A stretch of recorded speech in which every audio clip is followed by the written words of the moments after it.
ओम नमः शिवाय।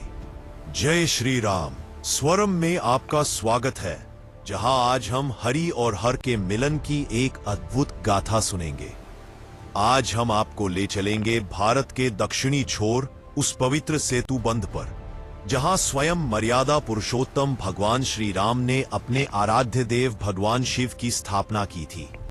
यह कथा है 11वें ज्योतिर्लिंग श्री रामेश्वर की।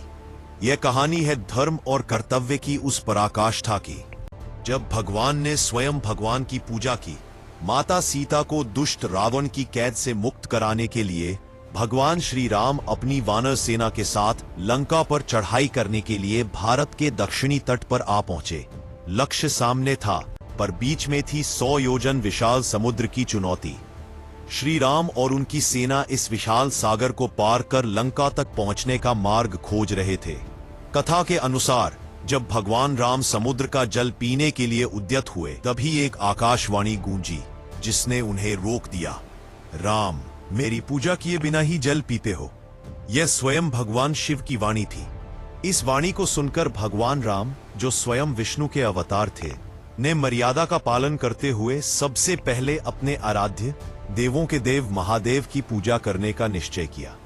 उन्होंने विश्व को यह संदेश दिया कि कोई भी शुभ कार्य आरंभ करने से पहले ईश्वर की आराधना अनिवार्य है।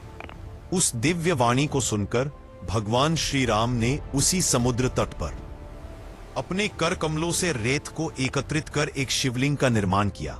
उन्होंने पूरे विधि विधान से उस पार्थिव शिवलिंग का पूजन और अभिषेक किया।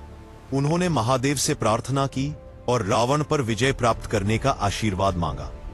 भगवान शंकर अपने प्रिय राम की भक्ति से तत्काल प्रसन्न हो गए। उन्होंने श्री राम को विजय श्री का आशीर्वाद दिया।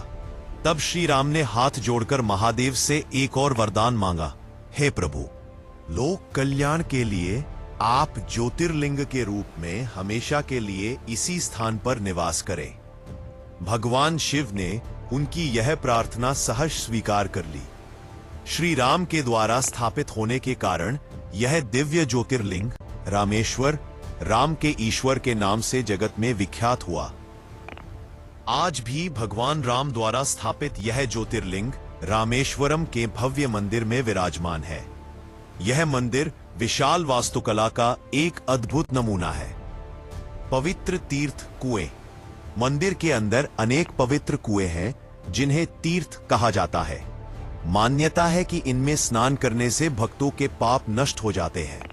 गंगाजल का महात्म्य। उत्तर में गंगोत्री से पवित्र गंगाजल लाकर दक्षिण में रामेश्वरम ज्योतिर्लिंग पर चढ़ाने की परंपरा है। यह भारत की आध्यात्मिक एकता का सबसे बड़ा प्रतीक है। धनुषकोटि। पास में ही धनुषकोटि नामक पवित्र तीर्थ है। माना जाता है कि यहीं से राम सेतु का निर्माण आरंभ हुआ था। श्री रामेश्वर ज्योतिर्लिंग केवल एक मंदिर नहीं, बल्कि भक्ति, कर्तव्य और धर्म का जीवंत प्रतीक है। यह वह पवित्र स्थान है जहां सृष्टि के पालक हरि ने सृष्टि के संहारक हर की पूजा की। यह हमें सिखाता है कि ईश्वर भी धर्म और मर्यादा का पालन करते हैं। ऐसी ही दिव्य कथाओं के लिए स्वरम से जुड़े रहिए। अगर आपको हरि हर के मिलन की यह कथा पसंद आई हो, तो वीडियो को लाइक करें और इसे अपने प्रियजनों के साथ शेयर करें। अगली कथा तक ओम नमः शिवाय। जय श्री राम।